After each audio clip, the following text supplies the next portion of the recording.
Hello. This is your host, C. Jackson Paul, live from the Eternal Gems studio. Welcome to 18 Entrepreneurs Crash Course at Life, where we learn the tools that will let you build the life that you deserve.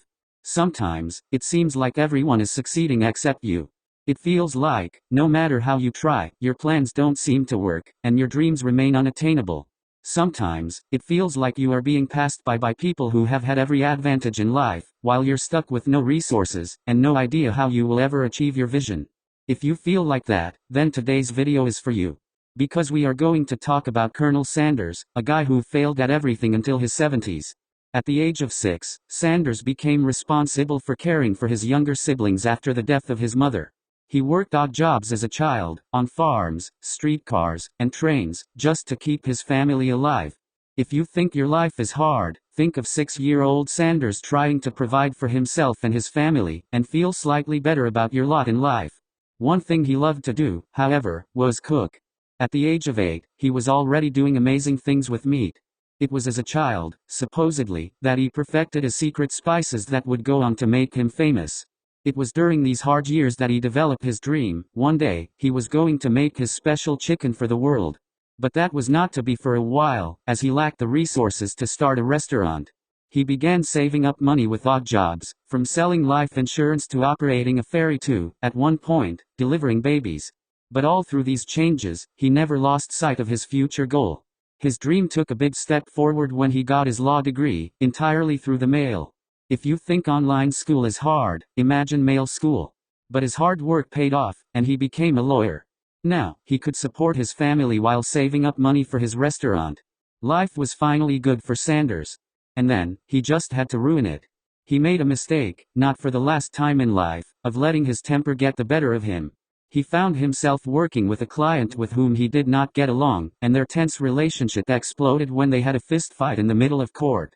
Needless to say, he never practiced law again. After many more years of twists and turns, which are too long to recount here, Sanders eventually ended up with a gas station franchise in Georgia, where he started selling his chicken on the side. His chicken was good. Really good. Good enough to garner attention from national food critics. In fact, his food was so good, that the governor of Kentucky made him a Kentucky Colonel, an honorary title for people who had somehow contributed to the state of Kentucky. Despite the accolades, Sanders's temper got the best of him yet again, as he engaged in a bitter rivalry with a fellow gas station owner, with whom he got in a shootout that left one person dead. But his business still continued to thrive. Until, of course, economic hardship causing a decrease in travel forced his business to close, leaving him back at square one. But Colonel Sanders was persistent. He was going to start his chicken business, if it was the last thing he would do, so he went to Salt Lake City.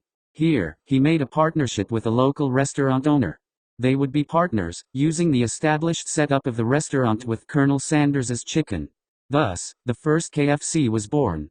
For the next few years, the business grew, and Sanders' dream began finally coming true. But then, a new highway was built, which rerouted traffic and put KFC out of business. Sanders was left with nothing. For the next few years, he scraped by on Social Security. Sanders seemed to merely be an old man with nothing left but a life full of unfulfilled dreams. Surely, he had reached the end of the line. But finally, he had enough, and began forcing his dream to come true.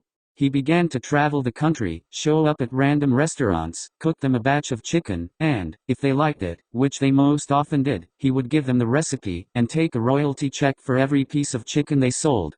After a few years of this, his dream finally came true. His chicken was a national brand, and he was now pretty well off. He may have been in his 70s, but his vision was fulfilled. And if his dreams came true so late, why can't yours? Here is a man who started with nothing in life, and died the face of a massive fast food empire. So, the next time you feel like your dreams are beyond your reach, just remember Colonel Sanders. Everyone has dreams in life, and we at Eternal Gems want to help you live up to your full potential. Check out our website and social media, linked below in the description, leave your thoughts down in the comments, and stay tuned for more videos.